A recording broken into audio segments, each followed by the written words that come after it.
Good morning, everyone. I am Kamala Rampersad da Silva, Chief Executive Officer of the Caribbean Corporate Governance Institute, and it is my absolute pleasure to welcome you to today's panel discussions on the implications of AI and cybersecurity.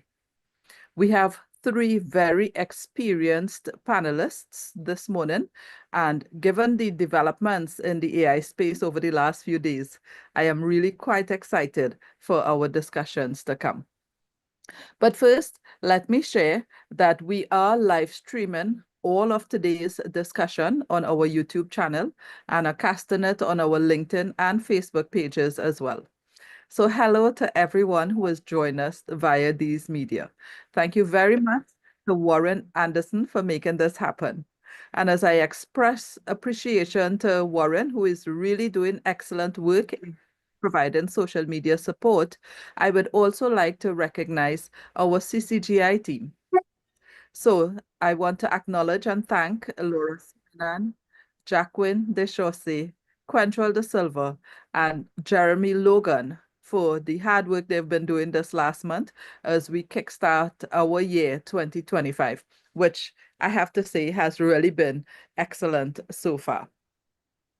So also let me welcome all of you who are present for today's sessions. Many of you here are members of CCI and regular attendees to our events. Thank you for your continued support. And now for a bit on CCGI. Established as a nonprofit membership organization in 2012, the Caribbean Corporate Governance Institute currently enjoys over 300 members from a range of private and public sector organizations across the Caribbean region. We are pleased to share that these include persons from Trinidad and Tobago, Jamaica, Barbados, Belize, St. Lucia, Guyana, the British Virgin Islands, St. Martin, and St. Vincent and the Grenadines. As in previous years, we plan to host a wide range of workshops and panel discussions on evolving issues in governance, as well as our signature event, Governance Week, and our two-day global conference on corporate governance.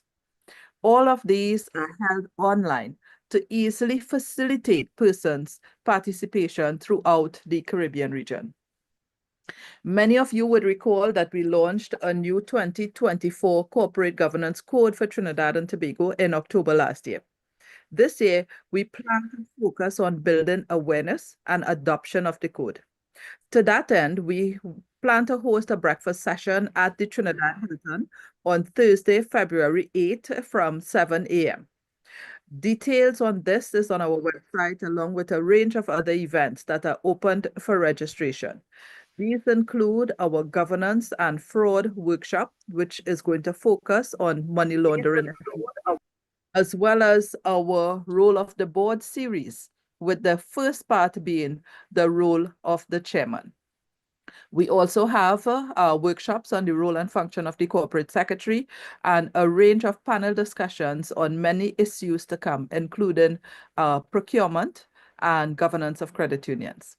So I invite you to visit our website where you will be able to get our calendar of events for the year and plan your attendance at these sessions. So if you are not yet a member, do consider joining us and actively participate and contribute to the conversation on how we can improve leadership and governance to achieve sustainable outcomes. Persons may join us as individual members, or your companies may choose to pay for bundle membership, which can cover from 6 to 12 members. Before we get started, I just want to make a few housekeeping announcements. We ask everyone, please be vigilant with your audio settings. Keep your microphones on mute throughout. This is because we wish everyone to be able to enjoy the sessions and not have interruptions from persons unwittingly. Okay. We also ask that you please ensure that your name is correctly captured on your screen. We are in a virtual room together. This is not a webinar. It means that each and every person is here is freely able to engage and access the other participants in the room. So we would like to ensure that everyone is easily identifiable, please. If at any point during the panel discussion, before we go into the Q&A section, if you wanted to make a comment or ask a question, please feel free to use the chat feature and we will identify those questions. Later on, as we go into the Q&A, you can raise your virtual hand, which is the icon at the bottom of your screen, and let us know that you wish to contribute. Once you have completed making your comment or asking your question, we ask that you please mute your microphones again to minimize any disruptive noises in your background. Those of you who need to earn CPDs and PDUs as part of your ongoing certification may use these sessions to claim your points. However, to do so for our panel discussions, we do not automatically issue certificates of participation to everyone in attendance. If you need it for CPD purposes, please write us and we will then verify your registration and attendance before issuing the certificate with the CPD points. Finally, we'd like to advise you that we'd be putting a survey link in the chat towards the end of today's panel discussion.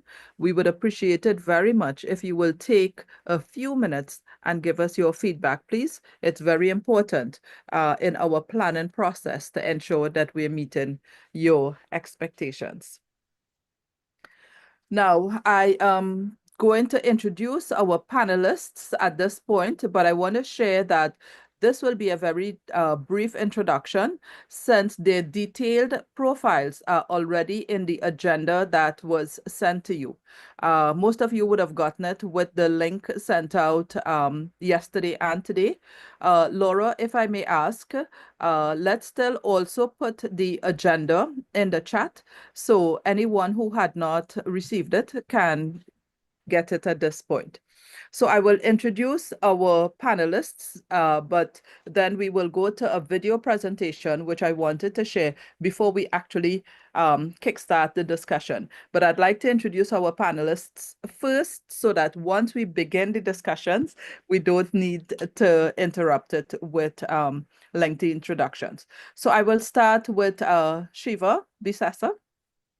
So with a background in strategic ICT and information security, Shiva, who is from Trinidad and Tobago, pioneered digital currency research and retail CBDC implementation in the Caribbean. His work in fintech began with his MSc thesis, tracing Bitcoin transaction flows in 2013. He later conducted socioeconomic research into the advent of digital currency in the Caribbean, as published by the United Nations in 2016. In 2016 and 2017, he worked with the International Telecommunications Union to develop capacity building workshops for Caribbean policymakers on the topic of fintech. He currently serves on the Trinidad and Tobago National Risk Assessment, Virtual Asset, and VAPS.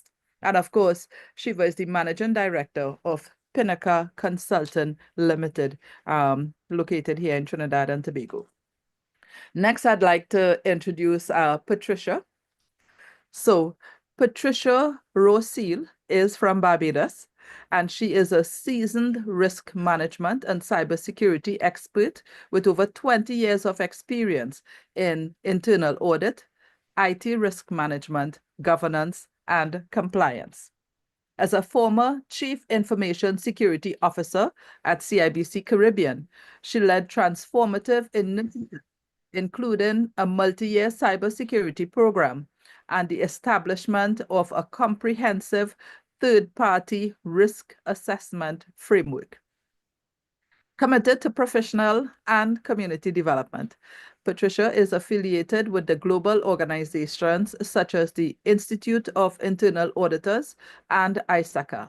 She has also served as a volunteer instructor and committee member, contributing to the growth of her profession. I'd like to introduce Ricardo now. I know that he is not present at the moment, but I will still provide his introduction when he will be able to join us. So Ricardo D. Allen is the founder and CEO of One-on-One Educational Services Limited from Jamaica. Ricardo's fervor for mathematics, fused with his affinity for technology and humanity, has culminated in a platform that revolutionizes the way thousands across the region engage with online courses, learning and teaching at their own pace. In 2016, Ricardo was chosen as the first recipient of the Young Leaders of the Americas Fellowship during the presidency of Barack Obama, a testament to his influential role in shaping education and leadership in the Americas. Before his entrepreneurial journey with One-on-One, Ricardo helmed the structured products division at Sagicor Investments, Jamaica. Beyond his professional accolades, Ricardo takes immense pride in his roles as a doting father to 2 daughters, an exemplary big brother, and a devoted husband. Very nice. So it's great to have all of our panelists who are joining us for today. So as I said earlier, just before I ask Shiva, who will begin the discussions, we have a 5-minute video which I would like us to play. Those of you who have been following the development of AI would have seen the recent release of an AI model called DeepSeek out of China. This model has taken the world by storm. It has been likened to being as big as the invention of the internet in terms of technology and impact on organizations, and as big as the Sputnik race when you consider geopolitics and its implications of the fight between the US and China for world dominance. Over the next few months, our directors would need to pay a close attention to this space to figure out the implications for them and their organizations. But first, let's take a look at this video that was released 6 days ago from CNBC. It's a 20-minute video, but we would look only at the first 5 minutes to get our discussions going this morning. So, Quentrell, may I ask you to begin the share, please?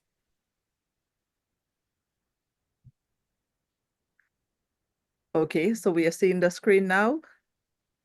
China's latest AI breakthrough has leapfrogged the world. I think we should take the development out of China very, very seriously. A game-changing move that does not come from OpenAI, Google, or Meta. There is a new model that has all of the valley buzzing. But from a Chinese lab called DeepSeek. It's opened a lot of eyes of like what is actually happening in AI in China. What took Google and OpenAI years and hundreds of millions of dollars to build, DeepSeek says took it just 2 months and less than $6 million. They have the best open source model, and all the American developers are building on that. I'm Deirdre Bosa with the Tech Check Take, China's AI breakthrough.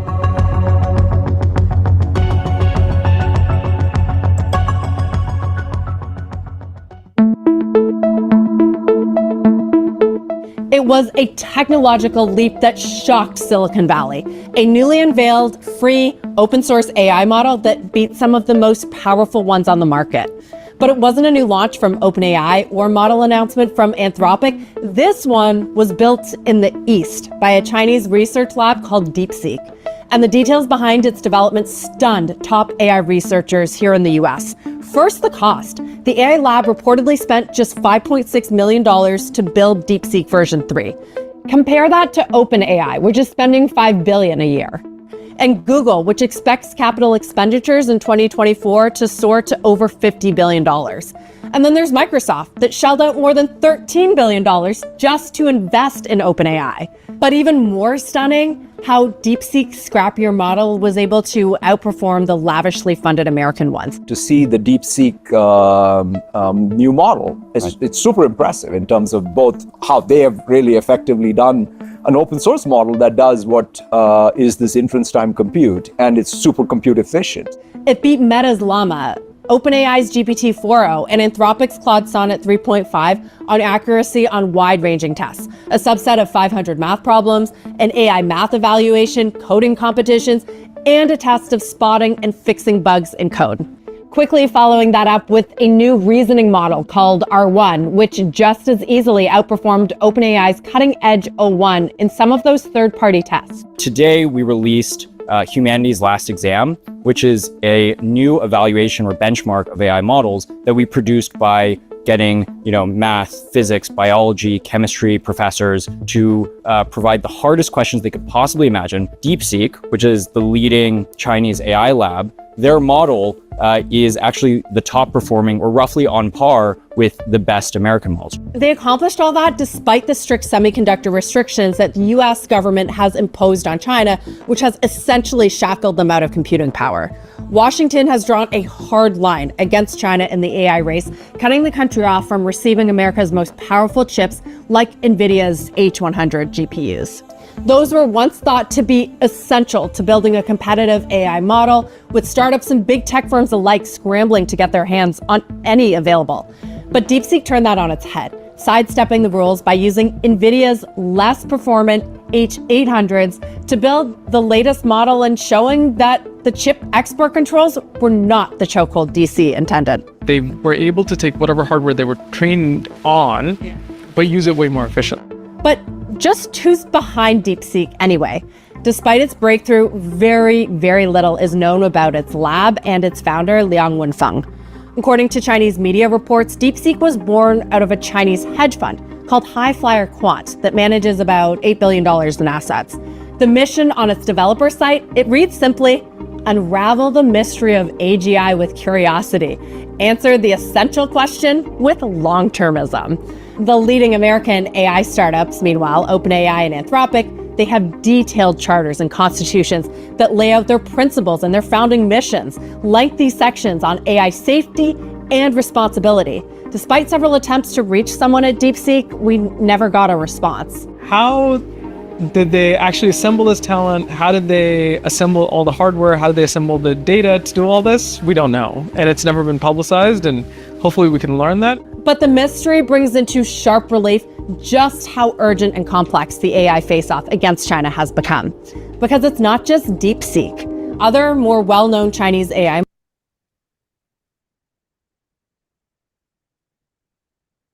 Okay, thank you very much, Quantrell. I did want that particular sentence to be finished, which is that it's not just DeepSeek, as she says. There are quite a number of AI models being developed in China. And if, as they claim, they're developing it at much cheaper cost than the US, and it is being released on open source, then we are talking about really major implications for the world on the whole. So, Shiva, I would like to invite you to go first and begin our discussions today as we look at the implications of AI, artificial intelligence, and cybersecurity for our organizations here in the Caribbean. Sure. Thank you, Kamala. And that's very, very interesting what is taking place at present. But it's important to note that AI development started years ago, back in the 1950s. And there's been distinct periods of inactivity and spurts of innovation. And where we are right now is in the hockey stick phase, where there's exponential growth. So something like this taking place is to be expected. And it also brings up a lot of fears that persons have with respect to artificial general intelligence and artificial superintelligence. So again, previously, we've had simple chatbots, we've had Siri, Alexa, interactive ways to execute simple instructions, retrieve simple pieces of information. But now what is all the rage, of course, with AI is the generative aspect, that ability to generate content, text, images, videos, sound. That is the generative AI that is all the rage now. And that's really only started back in 2022 with the release of ChatGPT by OpenAI, as we saw there. Back in 2024, I participated in a conference in Geneva, ITU's AI for Good conference, and I was completely floored by the number of applications there are for AI. And this has been taking place quietly in the background. The thing that we saw or the thing that was very public, of course, was the generative aspect with OpenAI in ChatGPT in 2022. So beyond what is popular in the news, AI continues to develop and flourish in the background. And there are many use cases for AI. From that particular conference, a couple of my key takeaways would have been things like the medical application, studying things like multimorbidity. Previously, you would only be able to study one aspect of morbidity. So, for example, NCD, a non-communicable disease, you would study diabetes. But now you can study patients' data and their records, looking at multimorbidity. So let's say a patient may have a combination of diabetes and heart. And now we can study that combination. So this is just part of how powerful AI is in looking at data and looking at patterns, and us being able to rely on that pattern recognition in things such as healthcare. Another one of the key takeaways from that conference was deepfakes. And deepfakes in particular, it covers the both areas of this session, AI and cybersecurity. There's a constant conflict between the white hats, the good guys, and the black hats, or the hackers, or the malicious intent guys. Malicious intent is the better word to use rather than hackers, because hackers could be good. The white hats have to keep up their detection methods to surmount the new techniques being employed by the black hats. And they are, of course, doing deepfakes, and now we have to implement measures to overcome those latest development of deepfakes. And it's getting pretty fascinating what is possible. We have now something akin to a filter that could be applied live over an image on social media, and you would appear as a different person. So deepfakes in the past were produced before, now it is occurring live. So we really have some fearful areas that are being developed. Because think about it, we've already had implications where in a particular case in one of these Asian countries, an employee authorized a wire transfer based on a conversation he had, a video conversation he had with someone, one of his higher-ups. It turns out that it was a deepfake that he was conversing with. So moving from video to live deepfakes, that is significant. How do we detect that? How do we go up against that? So again, the development looks like the hockey stick. We've been traversing horizontally for years, since the 1950s, and now we're on a steady incline. And what we saw with DeepSeek is something that is to be expected. OpenAI and ChatGPT, they were consuming data from copyrighted sources, and now we have AI entrant consuming what they produce, the intelligence that they produce, to produce their own intelligence. So this is all to be expected within that exponential growth phase that we're in. But there are those that fear this growth phase because they fear the unrestricted growth of AGI, which is general intelligence, and super intelligence. And the fear is that in an unrestricted environment, we're going to have research taking us in places that will not benefit humanity in the long run. Unfettered research on areas of research that are not tethered by ethics or proper governance could lead to the development of AI, which would take us to a nefarious or a malicious type activity being performed by these AI as they grow in their position within the world. So a couple positives, things like pattern recognition, of course, that's good.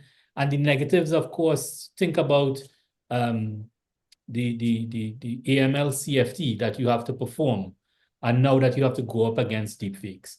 Think about scams, and these scams being hypercharged now by AI, these scripts that they will be able to execute the video and the voice calls that they will be able to imitate. And these scams are taking place globally and locally here within the Caribbean. I've had experience recently with a financial sextortion scam, which resulted, unfortunately, in a teenager's death. So these scams are real, and they could only become hypercharged with unfettered development of AI. And this really brings us to the point of ethics and proper governance. And this is why it's appropriate to you guys at that corporate governance level. Cam? Thank you so much, Shiva. I think you have given us a whole lot to think about here. So if directors in our region think that they could let this just be a fight between the US and China, certainly you have shared how it can impact us in the region, both in terms of how it can be used for good. And so I appreciate that you shared a bit about that conference you attended called AI for Good. I'm hoping we'd be able to discuss that a little bit more later on today as well. But at this point, I would now like to invite Patricia. Patricia, particularly in the area of cybersecurity and operations and management as well. We would be very happy to hear your thoughts. Okay, thank you. Good morning to everybody. When I heard Shiva's talk, I said, well, maybe I don't need to say anything, right? Very well done, but I'll try. So I'm sort of going to focus my discussion around how AI and cybersecurity mashes together, how it goes there. So when we think of AI from a cybersecurity perspective, I like to say it's a two-edged sword. One edge of the sword can be soothing, the other edge can cause some damage. And Shiva would have mentioned some of those things from a damage perspective, but you have the availability of a number of AI models, like it's a GPT. So you have some called fraud GPT, wolf GPT, and there are a couple out there that are models that were specifically designed for nefarious activities. And so it makes, from a cybersecurity perspective and from a governance perspective, it has made it a whole lot easier for attacks to occur. Shiva would have mentioned, increases in ransomware. The phishing campaigns that one would have seen before are now real. Before you saw a phishing campaign, you had words spelled incorrectly, you had clunky sentence construction. But now you can't recognize that this is a piece of a malware because they're using AI to really construct some really valuable looking emails. So the campaign is a problem. And it goes on. And the one that we would have heard a lot about last year would have been a ransomware. I think every island within the Caribbean would have been hit with at least one or two attacks for governments or large corporations, the ones that we would have been able to talk about. Shiva mentioned deepfakes. So now you see the negative side of AI from a cybersecurity perspective. What can we do? What is the responsibilities of board members in terms to give them that comfort and that assurance that their organization is aware, and not only being aware, but they're effectively managing. So one of the things I think from a board perspective that the board have to be very cognizant of is what is the cybersecurity strategy? Is this strategy comprehensive? Has it been relooked based on things that are happening within the environment, within the industry? How are you operationalizing this strategy? Do you have the right skill sets? Do you have sufficient finances? How are you going to be, how are you reporting to me, the board? How are you reporting to the board in terms of how does the board know whether or not this strategy is really working? So what are your KPIs? What are your KRIs? How often are you going to report this to the board? So those are some of the things that you would need to look at. But then when we think of, so that is where the board sits and would need to get that information. But as I mentioned at the very beginning, AI in cybersecurity is a two-edged sword. So we talk about the negative edge there, but for years, more than 5 years, maybe close to 10 years, the number of security tools and security postures that can be stood up that is using some method of AI. It might not be generative AI, but it may be something based on behavior analytics. So we know that ransomware has become sophisticated and hard to detect by the human eye, given the advances of AI. So then you need to have something within your environment, within your email system, within your data structure system, data security systems, that is able to counter that. So we look at it. So the questions the board will be asking, what are you using to counter these advances that are coming through to us from an AI perspective? And one thing that we can look at that we would have seen in past would be within your email gateway, you can have some measure of behavioral analytics. So it looks at the sender, it looks at the user, it looks at the type of the email, the timing, the content, and say, you know what, this looks suspicious. Don't let us deliver this to the particular user mailbox. We park it somewhere and we do some more research on it also, or in some cases, depending on how your tool is set up, it may be a case where you just delete it immediately. Then you have network traffic. For ransomware to be effective, well, let me rephrase that. For data to leave your environment, it has to go through some path. It has to find its way out of the environment. So if you have tools within your environment that employ some measure of AI and the varying types of AI models it can it can employ, it will be able to say this traffic is unusual. This traffic leaving from Patricia's laptop going over to this particular domain is not normal traffic. That is not the behavior that we expect to see of a clerk or accountant or whatever, lawyer. So that traffic is blocked. So from a board perspective, the board needs to see that management has done their risk assessment. They understand the risk that are posed as a result of the enhances and the use of AI, and they understand what are the countermeasures, and they get regular reporting on this, right? And there's some risks that management, senior management might want to be aware of, or the board, like what are the data risks? With AI models, there's going to be some data being fed in and being manipulated. Do you have if your organization is actually using AI for the business activities, do you have the right authority to use the data? Do you know how the data is being used? If your AI model is sitting in the cloud, do you understand exactly how that is being managed? Who manages where it's sitting?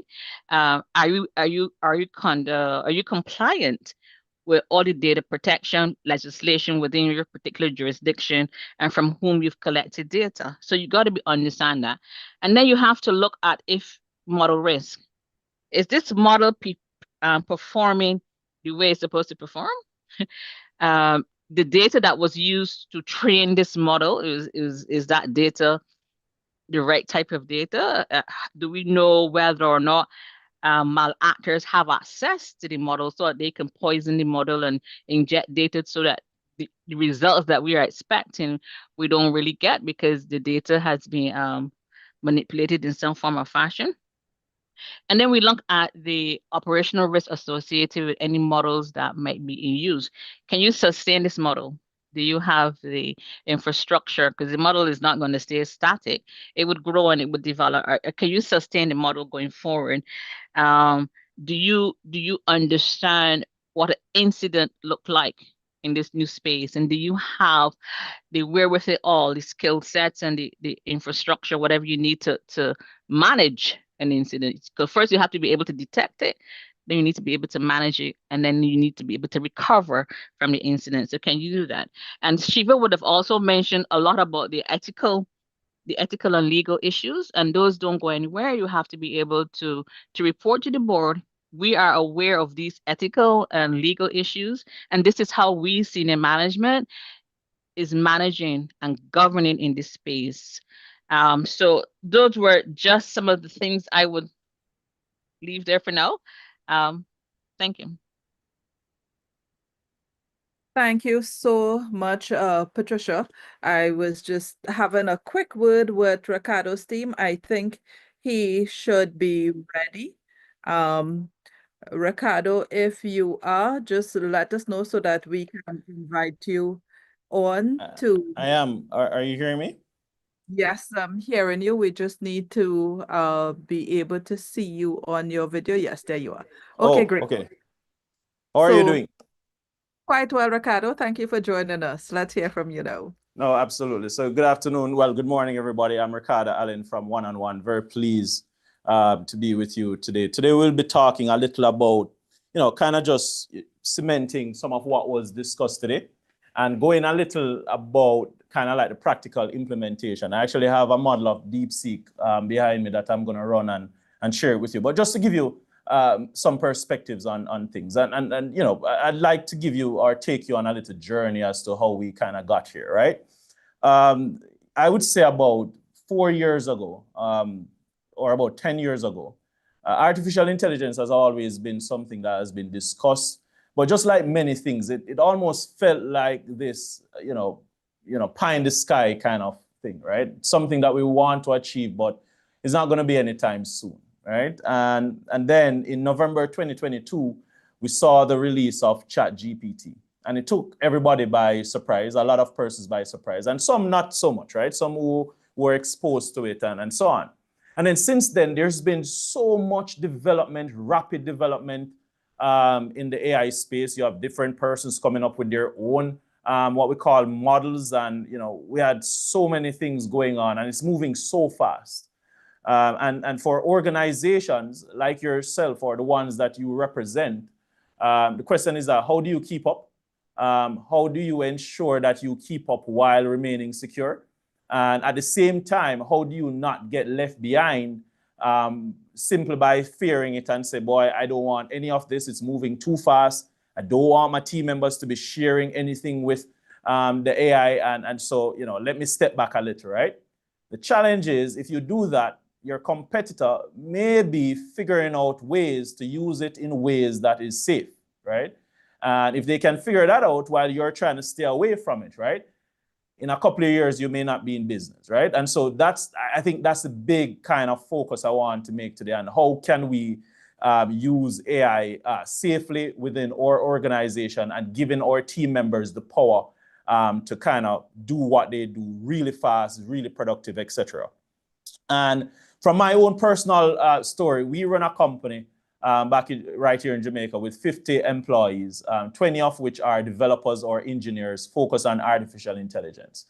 At One on One, our mission when we started in 2013 was to personalize education and training using artificial intelligence. So we were talking about it 10 years ago, but we really didn't have all these resources to get it done. Now you have models that are a dime a dozen. Now let's see if we can understand how AI works, right? Because understanding how AI works helps to understand exactly what I'm going to tell you about how to keep it safe, right? And to kind of give you a synopsis as to how AI works, right? I'm going to be kind of sharing my screen and taking you through this. And you will definitely kind of see where we're going here. So let me just kind of make a quick change here. Okay. You should be seeing my board. Right. Yeah. So if you were to kind of think of back in high school, right? You did math where you did matrices where you had a multiplication of two things and you got something, right? This is what we call our matrix, right? And this is what we call our input or data, right? Coming in, and this is our output, okay? Okay, so these are the three things, right? Now this matrix has a bunch of weights, right? That is applied to some input or data that you put in and you get an output. This is all an AI model is. There's something that they add to this that is called a bias. And for this bias, what it does is that it takes an output and it gives you a better response together, right? So this is what it is. So when you hear about GPT and the DeepSeek and all of these models, all it really is matrix algebra where this model takes an input, apply a matrix to it, and then you see the output. Now, it seems smart because what it's doing is using this input matrix and it's applying to the text and it's, kind of telling you what comes in line. So it says, I am Ricardo Allen. And it does that in a way that you believe, right? But all this is basically predicting what's the next thing that should come. In this case, a full stop should come after, right? Now, given this, and given that this is the framework, what do we have? We have a situation that when you load a model for example, let's say a DeepSeek model. And when you use a DeepSeek model, this model, which is this entire thing, has to get stored on a server, right? And this server sometimes can be at your location. This is your physical company, or it could be in the cloud, right? This is, for example, AWS or something like that, right? But if it's at your physical location, it's stored there. And then on top of this server, you have the model kind of sitting on it. So you can think of the model sitting somewhere here. So this is the DeepSeek, and it's sitting on the server. So whether that server is in your location or in the cloud, it sits there. And then when you use it now, when your users are using, so this is your user, and when they go to their computer and they're actually using the models, they're either communicating to the cloud to use it or in your specific location. As my co-presenter mentioned, if you're going to the cloud, that data is going out and it is being stored on some server somewhere. Now, let's say, for example, this server is based in China, where DeepSeek server exists, right? And you're sending data out, and you're sending, let's say, company recipes, you're sending the ways you make your product and so on out. What it is that it's going out and it's being stored on an external server where they have access to your data, right? And everything that you're sharing. They're also giving you back feedback. And so if their feedback is biased, right, yeah. If this feedback is biased, then the Chinese, for example, can send you feedback that is perhaps, guess what, biased as well. And if this feedback is too biased, they can influence your decisions and so on. So this is a quick kind of crash course in kind of how these models work and why it is important in what we're talking about. Now, here's the thing. How do we, in this kind of context as companies, right? How do we ensure that given that these are, or this is the way it kind of works, how do we ensure that we protect ourselves, our organization, and so on and so forth, right? And this is what we're going to talk about. Now, there are several ways to do this, some more complicated, some a little easier, but we're going to talk about enterprise AI and why it is important. Now, in my own situation at One-on-One, we have a team of developers and we write code, and we write a lot of code. And so in writing code, it's important to maintain our intellectual property in-house. And so we had two options.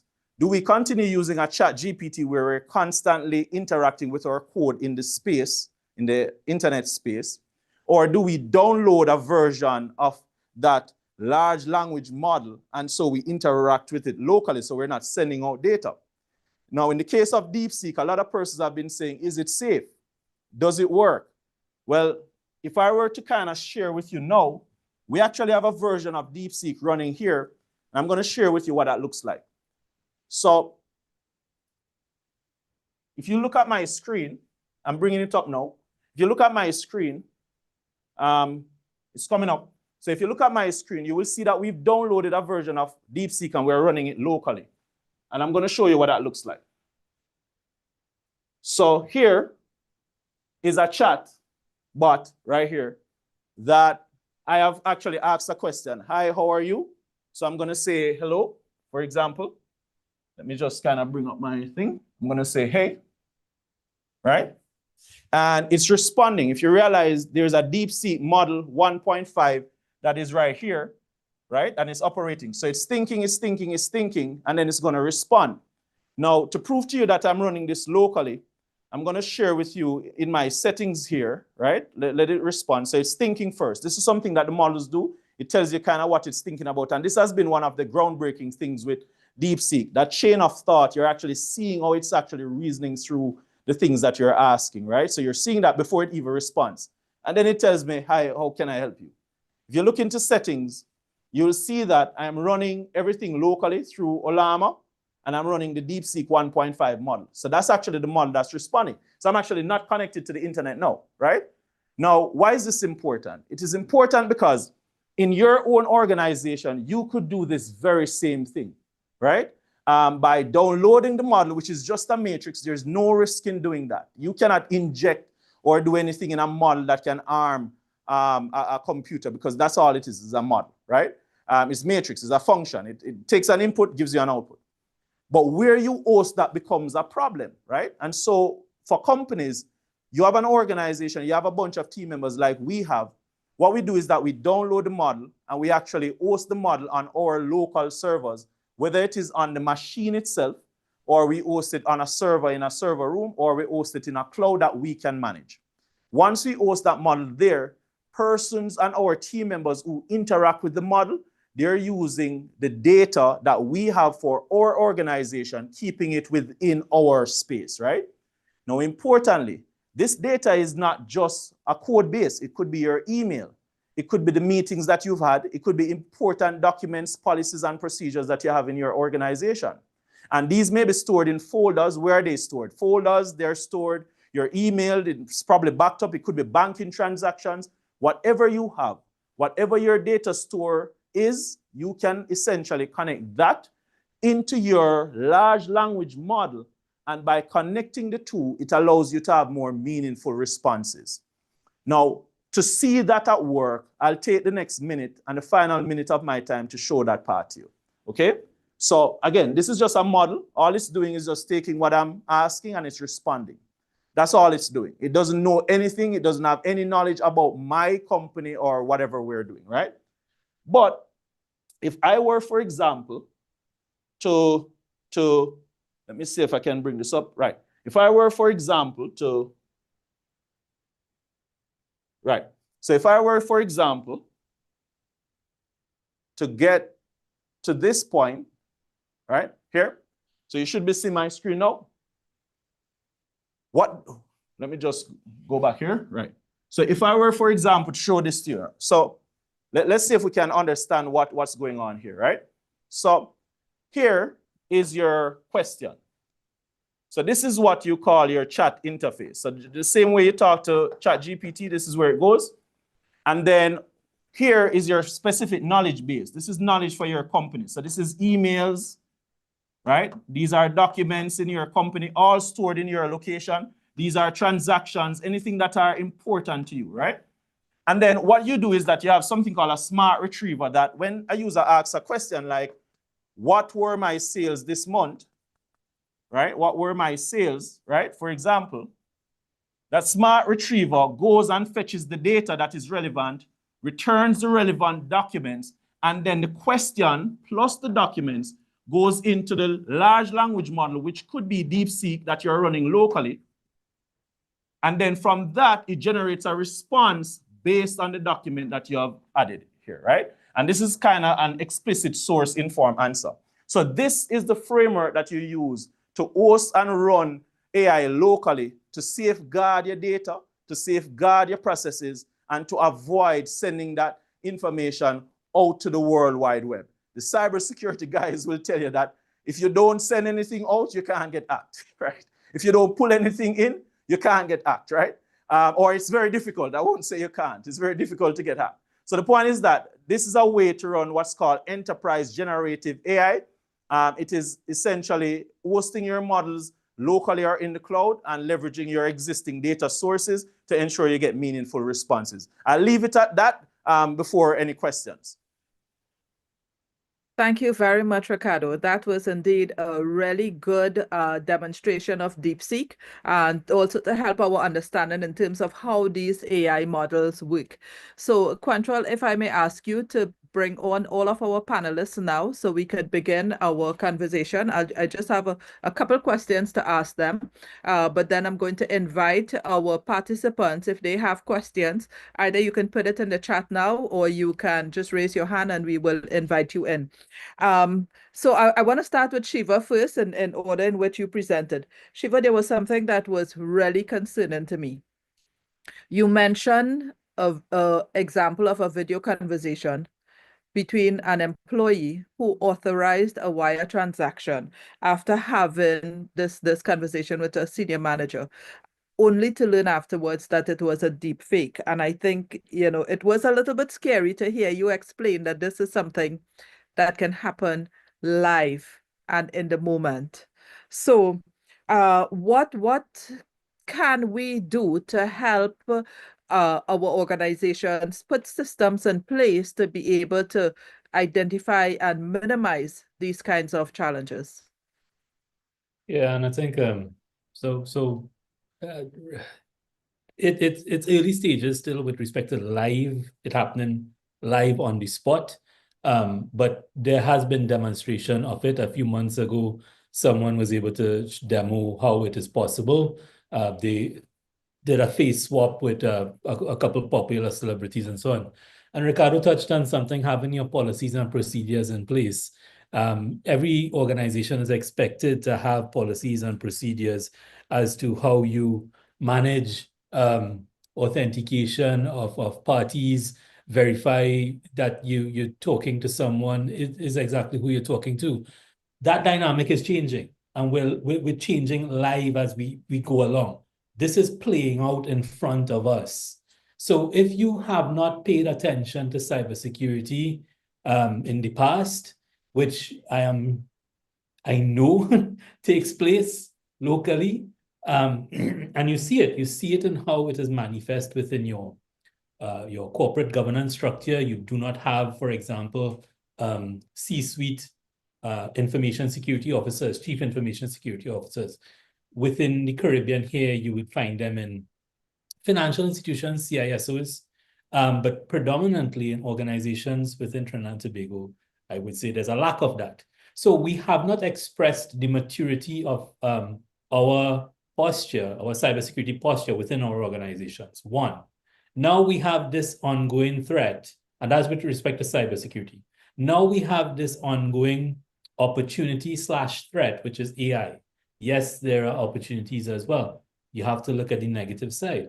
Patricia drew out a lot of good opportunities in cybersecurity, pattern recognition, managing multiple devices, multiple vendors. It is a boon for that type of scenario, but you also have to look at the negative side. So as this plays out in front of us now, remember I drew the example.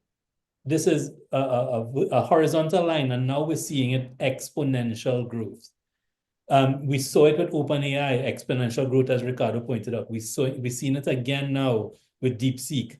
And what DeepSeek does is that it lowers the cost of entry, it lowers the barrier of entry, and it can be used locally on your system, as Ricardo showed. It can be used by good actors, by malicious actors. The threat landscape is changing right before our eyes.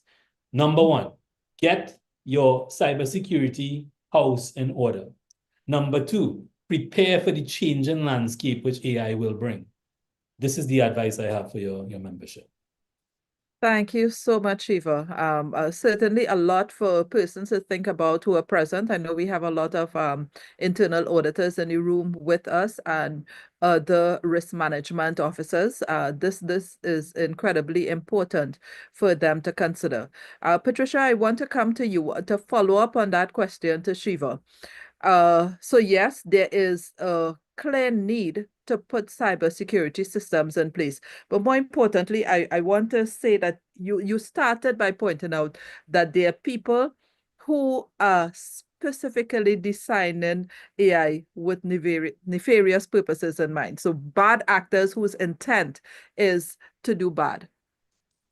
As a senior officer, going to your board to report on your KPIs, you mentioned also the need for adequate infrastructure. How would you advise a person who are present here with us that they approach this situation where, as Shiva says, it's unfolding before our eyes? So it's really difficult to predict how the impact is going to be on you, on your organization. What would you advise them to do in this circumstance? Okay, so in this circumstance, what they would need to look at is and there are lots of information available. What is the current analysis from foresters, the gardeners, those bodies that produce that information? What is the current analysis of the threat landscape? How many, and then you have to do your risk assessment. How many of these threats, what we're seeing in the landscape, how many of those actually apply in my environment? Not every single thing would apply.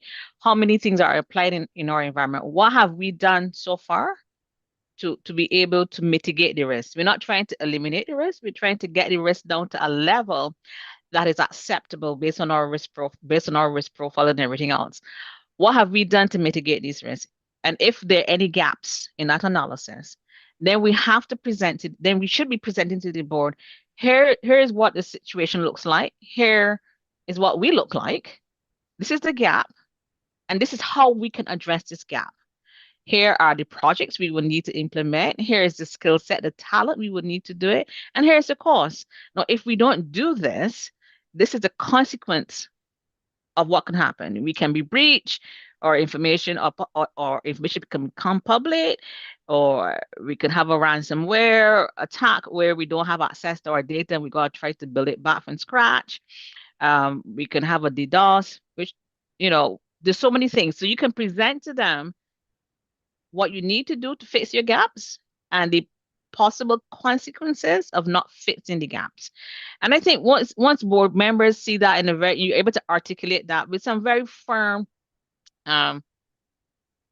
examples, they will respond. I always say never waste a good crisis. So when you see that company one in your environment has been hacked and they've been down for 4 weeks, you use that. Hey, it's company one and you're aware of this. It's been in the news. They've been down for the last 4 weeks. Persons can't use the ATM card. They can't do X, Y, Z. This is what we need to do to prevent this from happening to us. And I think that that has been my experience in being able to move the needle forward in being able to get stuff. And there are lots of reports out there that you can see that is available. Not all of them are free, but a lot of them are free, that tells you, that gives you like a summary of what happened in 2024, happened in 2023, and predictions of things to come. And you can use that to build your case when you go to the board. Very good. Thank you so much, Patricia. As you say, there are examples throughout the region. This is something Ricardo also started with, that no country in the region has been spared. Some organization somewhere has already faced a ransomware, and therefore we know that there are examples out there to find. Ricardo, I want to come to you next, and I really appreciated the presentation of DeepSeek itself and how the AI models work.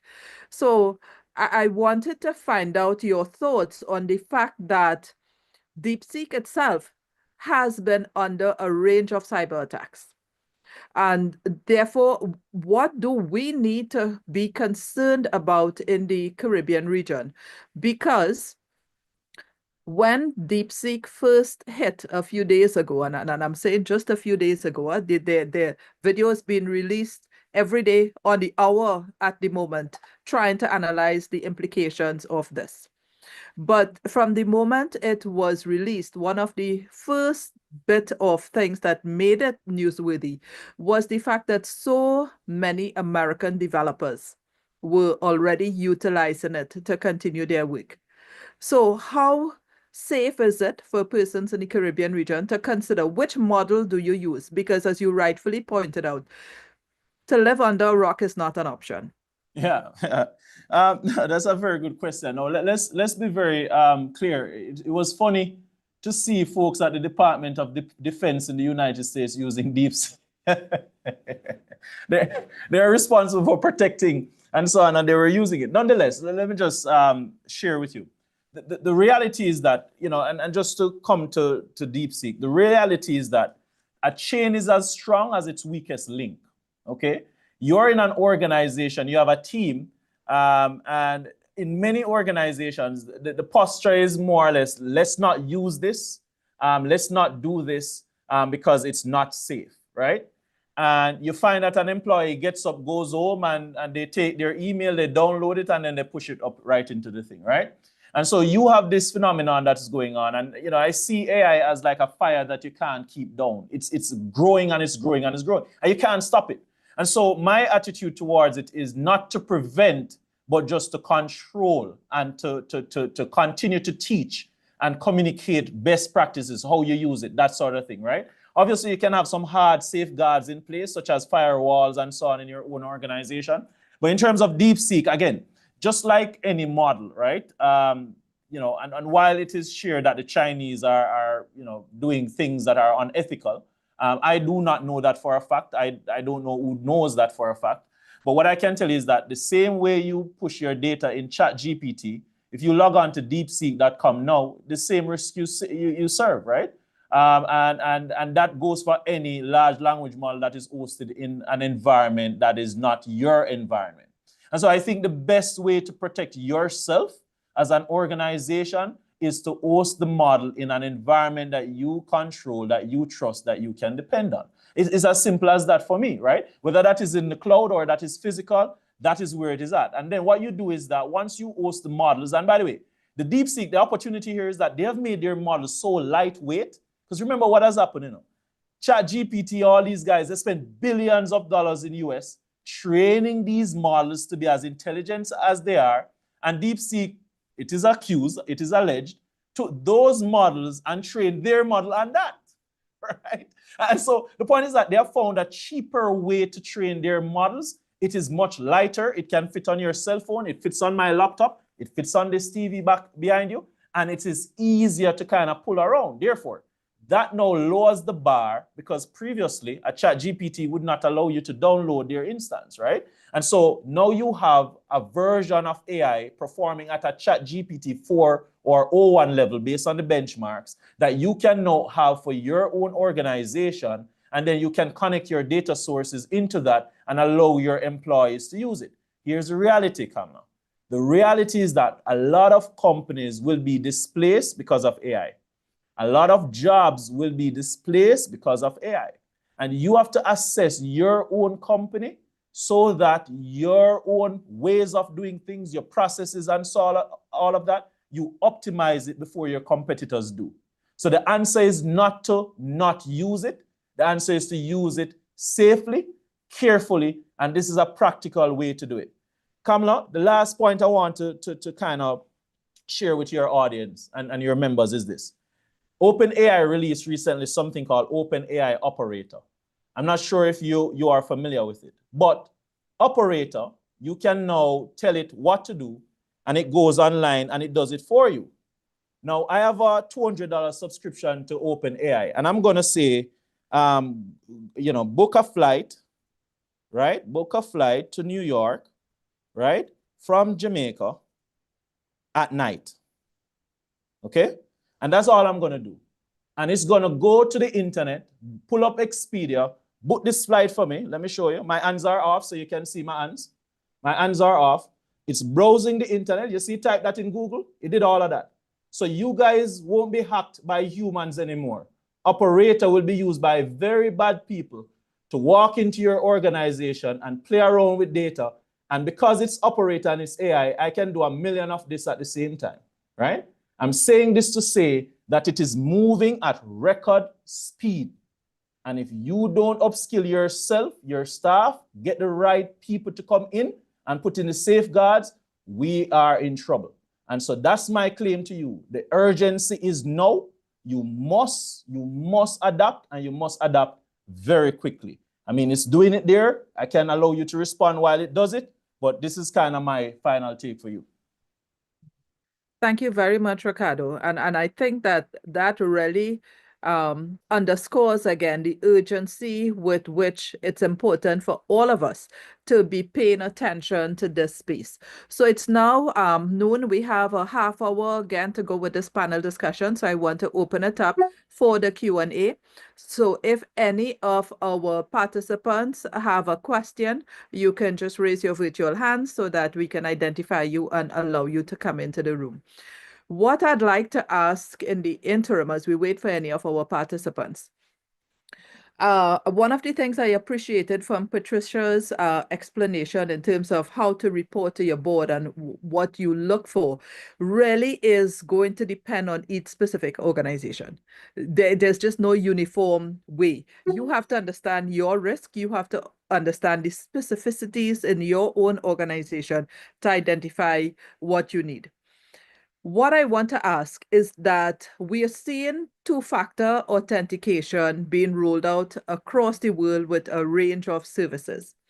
How can we mirror the concept of two-factor authentication to deal with issues like deepfakes that makes it difficult for you to tell if you're having a video conference with your own senior manager? especially in this online space where a lot of us are working remotely and need to get that that in place. While you think of the answer to that question, though, I see Glenn Harrison's hand is up. Glenn has joined us from Barbados. So, Glenn, I will ask you if you want to unmute and ask your question one time, and then we take the responses from the panelists. I haven't seen Glenn. Right, there we go, Glenn. Go ahead. Thanks, Kamala. Excellent presentation by all of the panelists. I think you did an excellent job, and the panelists did an excellent job in representing themselves. So thank you for that, guys. Ricardo took me back to probably my calculus days with his start. So I sort of got a little scared. It's like, where is he going with this? But that's a nightmare, Ricardo. But I actually wanted to follow up on where Ricardo ended, because as we speak about it from a governance perspective, my specific concern goes back to where, actually, was it Ricardo? Yeah, I think it was.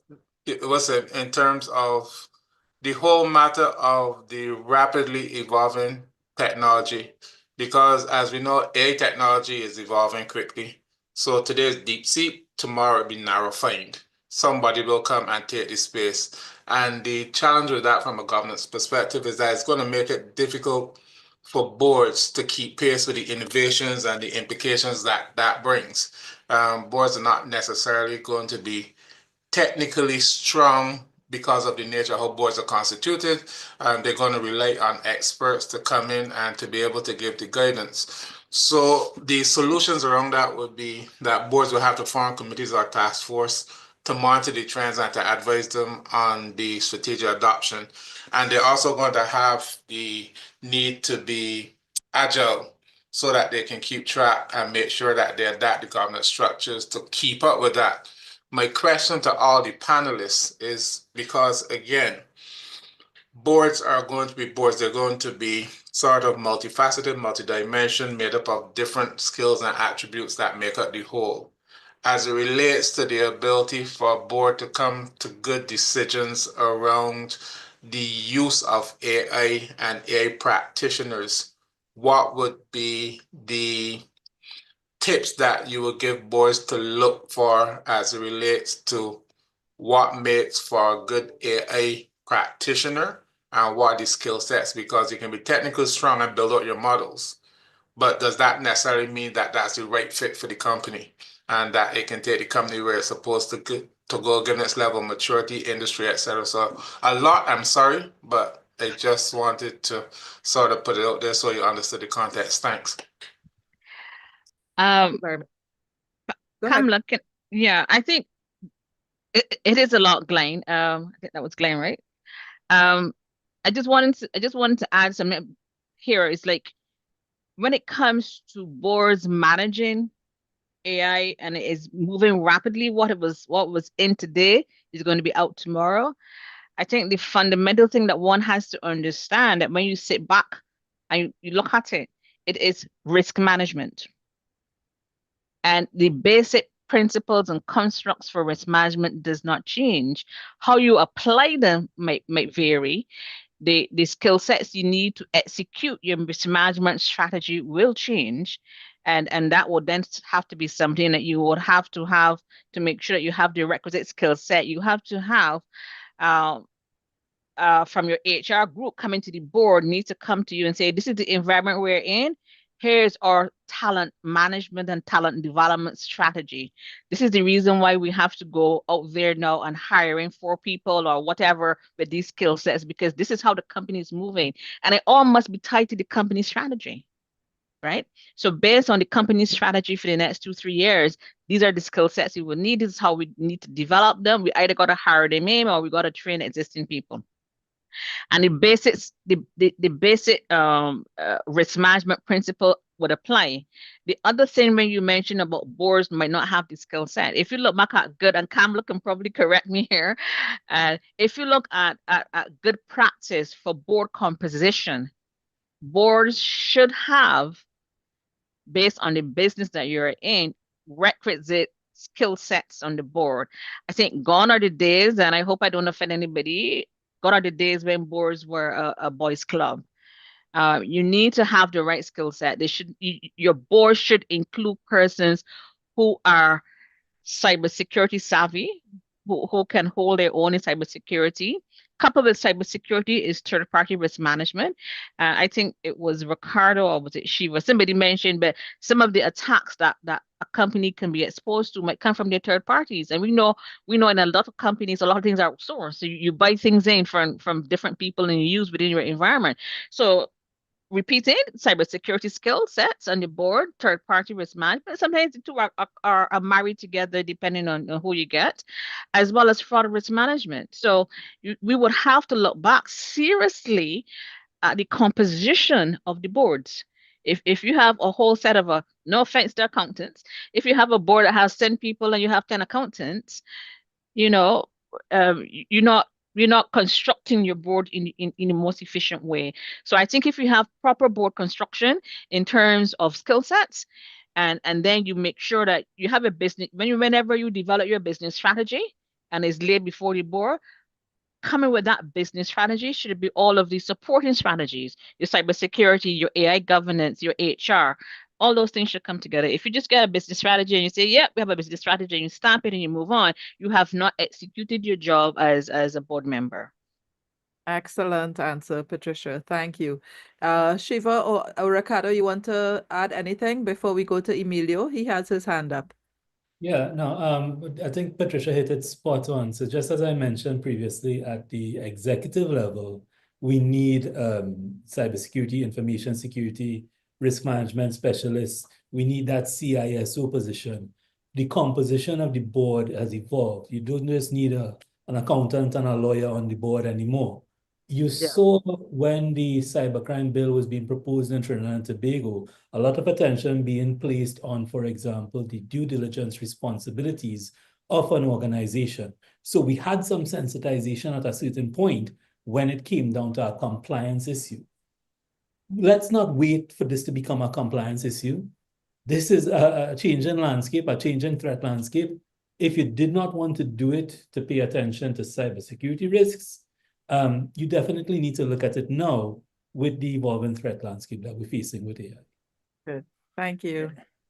Just to top it all off, the way I see it is that a lot of boards and a lot of persons sees kind of cybersecurity as a cost, right? I actually see it as an opportunity, right? For me, if I am on a board and I am looking at this AI thing, yes, there's a downside, but the upshot of it is that it makes my team more productive, right? And it allows everybody to be more efficient, and I can really steamroll my competition if applied well. And therefore, what I believe companies need to do is to assess that opportunity, put a price on it, put some value on it, right? Assess the cost that it will require to get us to that opportunity, as well as safeguarding the risk associated with that opportunity. And that may include training, it may include people. Obviously not all companies will have the right skill set, but the people who have the right skill set, third-party training organization, right? Not to plug one-on-one. This is something we do for our companies that uses our platform to train their team. We supply them with the courses that they can keep up to date with the cybersecurity and the AI and so on. But these are the things that are important. And finally, every board meeting should have a report or update on, just like you update the board on, let's say, your hiring and your governance, AI needs to be a part of that, right? What sort of opportunity? What are the threats? Because it's moving that fast. You blink, you miss it. That's right. Thank you very much, Ricardo. So Emilio, I know you are joining us from Belize. I want to invite you to unmute and ask your question now. Hi, good morning. Great panel, great discussion. I had a question regarding the enterprise model I think Ricardo presented on. A part of the model you mentioned the knowledge base being hosted locally, definitely more secure. My question is, are there any safeguards and are there any controls that that you can put in place regarding segregating who can query the knowledge base? For example, you wouldn't want everyone to query your bank transactions like you mentioned, right? Maybe that's just the finance team. HR information, just the HR team and things like this. So are there any safeguards? Can that be segregated out within that model itself? No, that's a very good question. And the quick answer to that is yes, right? So just to give you quickly how that is done practically, right? And I don't want to get too much in details, but just to show you, we have I thought I had the model here, but just to tell you that pretty much how you do that is that you create what's called role-based access to what we call namespaces or knowledge spaces. And so, you can look that up. But what that does is that it stores your knowledge or containerize your knowledge in some ways where you can have specific access to each of those spaces, right? In, for example, education, what we do is that we have some information that is accessible by only a student and a teacher, and then some that is accessible at a ministry level. So there are levels of access to the knowledge that you have. But to simplify it all, the reality is that things like emails, things that you store, those are for you. You have access to that. Things like policies, you can set departmental access to that, right? In fact, we're rolling out, we'll be launching in February, kind of like an off-the-shelf version of this that you can use. But there are several tools out there that you can use that does the exact same thing. Microsoft Copilot is one, right? Where it has access to your emails, your files, your Outlook, everything that you do. And you can actually query this data to get the results that you need. I'm not sure if you have a subscription to Copilot, but you can use it here. But that is totally possible, depending on how sophisticated your organization is. That is totally possible, and I'd be willing to talk if you need the details of doing that, but it's all possible. Awesome. I had I guess another question just for the general panel. The previous discussion spoke to board. From my experience, yes, the board doesn't. I guess they need to do some more upskilling there in terms of understanding cybersecurity, understanding AI. There's always a back and forth I think right now, because board want to make profits, they want to make the sale. Let's implement AI right away, right? Let's just get it, use it, and we'll worry about policy later on. No, internal audit will come in and say, well, let's pump the brakes. Let's do this thing safely. Let's look at the threats first. Let's mitigate those, and then we go step by step. How do we balance that discussion? I think that's a great question, Emilio, because to be honest, I will tell you as a CEO of an organization, I don't like when brakes are put on me, especially when you are in a landscape where, as Ricardo says, you blink and you miss it. So you really have to be so attuned to opportunities out there. Having said that, though, I'm going to return to my role as moderator and invite Shiva and Patricia to also give their thoughts to your question. I think Patricia may be apt for this one. I think it's a balancing act, right? And we got to make sure we understand. A lot of companies, including people on the board, don't understand what is their risk appetite, and so you find some scenarios where senior management and the board might want to put everything on the back seat and run ahead and do, because they want to make sure that they're able to compete, and some environments are very competitive, and then internal audit being might be a little bit risk averse, and they say, well, no, we can't do that. The thing too is to have a mature risk management discussion, right? It's not every single risk you have to mitigate, because when you look at the possibility of the occurrence and the consequence, and then the velocity of that occurrence, it is a risk, yes, but it's not going to break the bank. So I think it has to come down to having mature, I like to call it mature risk management discussions, understanding your risk profile, understanding your risk appetite, and truly properly measuring risk. Because sometimes people say, this is a risk, and you might say to them, how do you know it's a risk? What is the likelihood of this risk occurring? Is it going to occur with every transaction?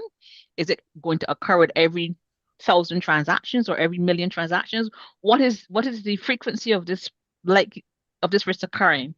And if it were to occur, what are the consequences of the occurrence? Is it going to impact Is it going to be only internal? Is it going to have a reputational impact? Is it going to have a regulatory impact? What is the impact? So you have to get the conversations at that level, and you have to force it to that level. Otherwise, you might find yourself overprotecting, because I always say it doesn't make sense spending $1,000 to save $5. So you can overprotect or you can underprotect, but you must have that mature risk management discussion. That's the only way that you are going to get to a place where the company remains healthy and is able to compete effectively. I hope that answers your question. I'd love to add something to that, Kamala. The same question that Emilio asked, right? Somebody at Google was faced with the same problem 2-3 years ago, right? Where they had all this data, right? Because there's nobody who has data like Google. You use it every day, every minute of every day, right? And there's this little company called OpenAI, and these guys were moving at breakneck speed, right? And the guys at Google said, you know, boss, boy, if we do this, there are all these risks and so on. Let's hold off on it. OpenAI released, and Google has not been able to catch up since, right? The point is that the currency, the biggest currency now is speed. The models are a dime a dozen, knowledge is there, speed is what will make the difference. And you have to balance speed with all of these risks that we're talking about. In my own experience at my company, you know, I had a conversation with my CTO, and I can share this. And, you know, he's a professor at university, and he says to me, boy, he's very worried about this AI thing and, you know, all the challenges that it will come and so on. And I'm like, tell you what, I'm going to build, and then you figure it out. Like, you just keep me, like, be my police, right? But I'm going to focus on building the next great thing, and you're going to focus on mitigating the risk. But we cannot afford not to build. That's the key, right? And most times, like I see lawyers doing it, I see accountants doing it, because they don't understand it, because there's a fear of that unknown, they tend not to do it. And I'm saying that's the incorrect approach. Patricia said it. Pointless spending $1,000 protecting $5, right? Flip it. Look at it the other way. I can make $1,000, right? And this $5, let me mitigate. That's the approach that you need to take. And you need to have the willpower to convince your people about that. Mm-hmm. Thank you so much, Ricardo. Emilia, thank you so much for your question. Thank you. Yes, and I didn't see any other hand in the chat or any hand up or any questions in the chat, but I think we had some really great conversations so far. We are less than 10 minutes away from the end of our discussions here today. I want to ask all of our participants, we have put the survey link in the chat for you. It is very, very important, please, that we get your feedback. So please click on that link right now, and you can complete the survey at the end of the discussion in the next 8 minutes or so. Now, based on the conversation as it's going, what I am hearing for our boards is the importance of awareness, because they need that first before they will understand the need to ensure that the composition of the board reflects that kind of competence. So I want to say to all of our senior managers and executives here, you have to find ways to train your board and to build that awareness. The second thing that I was hearing, particularly from Ricardo's answer just now, there is a thing called the ambidextrous organization. You need to be able to do more than one thing at the same time. You need to be able to keep your business operations going, even as you invest in your own research and development for which direction you are going to take in the event that your current operations fail to support your business in the way that you want it to. So this really talks about the ongoing need for continuous education for all of us, not just for the board of directors, for all of us, because many of you who are here would eventually sit on boards. And therefore, you need to be able to take that kind of skill and competence forward. As we go into the last 6 minutes of our time here, I want to invite each of our panelists to give us some closing thoughts. So, Shiva, can we start with you and go in the order in which we began? Yeah, closing thoughts, I want to pick up on where Ricardo left off. Ricardo showed us AI agent operator. And this, I mentioned in my beginning I mentioned something called AGI and ASI, super intelligence and general intelligence. And this is the fear of those in the know from the theoretical side of where the threat with AI could go if, we don't have proper governance and proper ethics applied to AI. So think about the example Ricardo did. That simple scenario now where we are giving control to machines, our desktop, to now execute commands on our behalf. For example, you have to give it access to create sub-goals. Open a browser. If the browser is restricted, should I close other browsers? Should I shut off everything on the desktop? Should I just dedicate all my resources to this particular task at hand that the master has given me to do? And this is the fear of the theoretical thinking of where AI can go. Should we give it the authority to now act on our behalf? Right now, it is very contained. It's very narrow. It gives you a narrow look at what you are doing. The fear is that it grows, and from the AI agent side, it grows now into other applications. It grows into what we give it permission to do on our behalf.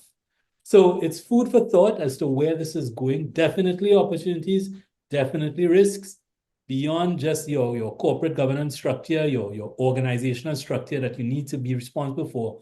Think about it on a holistic, global perspective as well. Thank you so much, Shiva.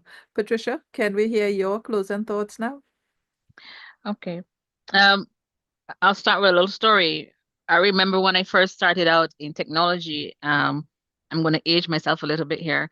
We used to use punch cards, and the computers were in rooms that were very large. And when I think about the amount of power that I carry around on my smartwatch, is say amount of power that was in one of those big computer rooms. And back then, when these things were coming in, everybody was so afraid it was going to take away jobs, it was going to take over, we're going to enter a doomsday. And that hasn't happened. We have learned how to manage risk and maximizing opportunities. And I think the same mindset has to be employed in terms of how we manage our risk so that we can maximize on our opportunities. We have to make sure that we're constantly upskilling ourselves and our staff, that they are able to be able to function in the new dispensation. The introduction of or the continued use, because I think it has already been introduced in many spaces, whether directly or indirectly. The continuous use of AI within organization is multifaceted. It is not resting with technology only. And so we must be able to bring persons of all disciplines together to effectively harness that for the good it can be, whilst at the same time we are managing the associated risk. Thank you. Thank you so much, Patricia. And Ricardo, can we hear your closing thoughts? No, thank you for, and listen, thanks for everybody who joined in and made this conversation what it was. Shiva, Patricia, very good hearing from you. I was also an audience to you guys, so, very good, right? Let me just say this, right? I obviously am an optimist, right? I am booming with excitement, with expectations, can't wait to get my hands on the next new shiny thing that comes out in AI, right?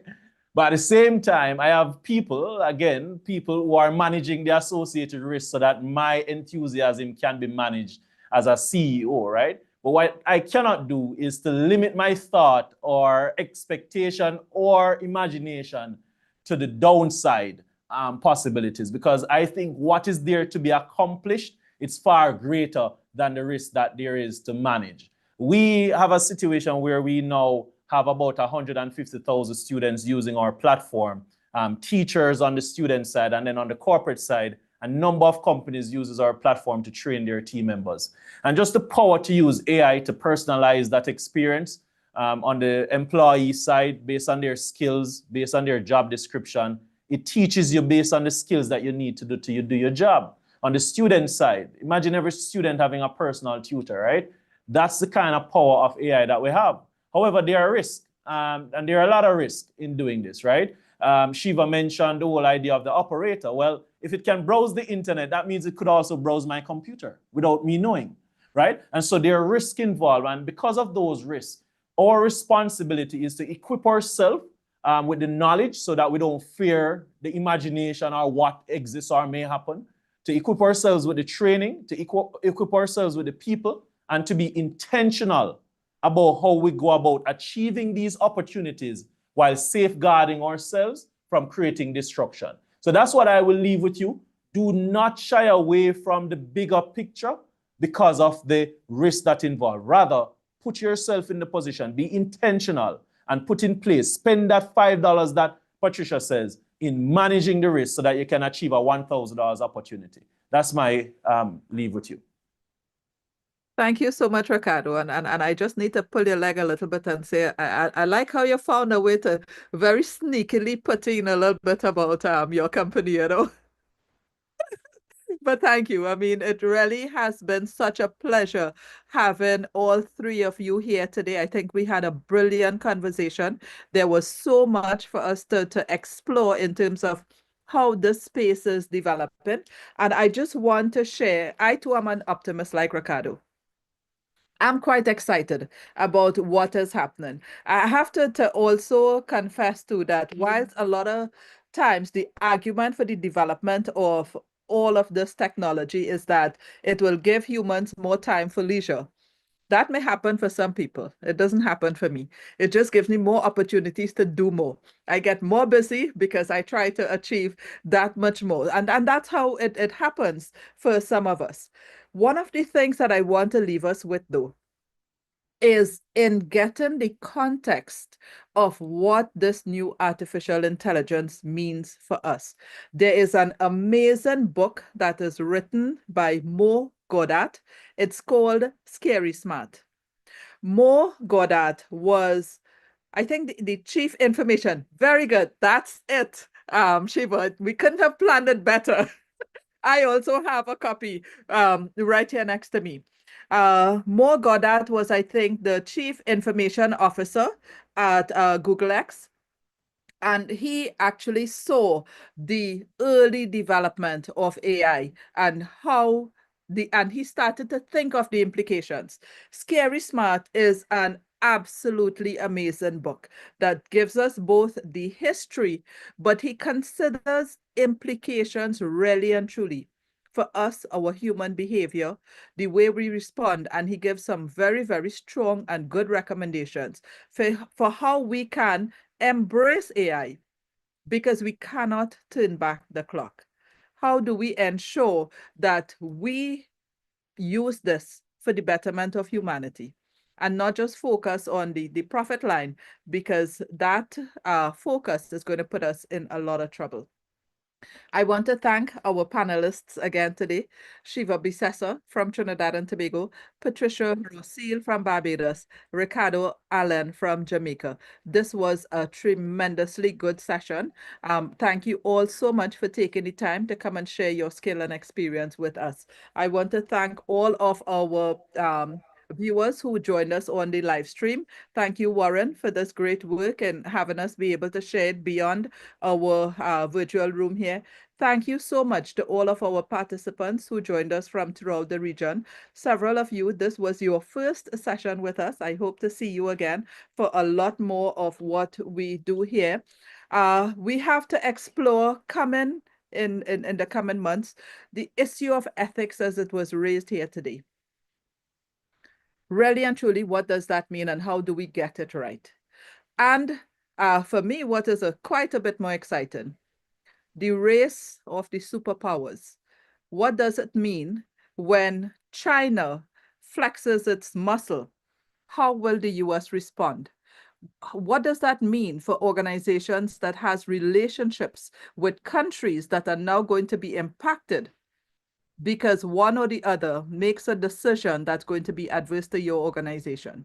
These are things that you need to be aware of if we are going to properly manage our organizations and ensure we direct it carefully in this evolving space. So you'd be hearing a lot more from us as we explore the development of AI and cybersecurity concerns.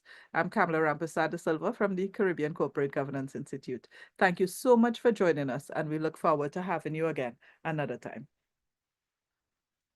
Bye.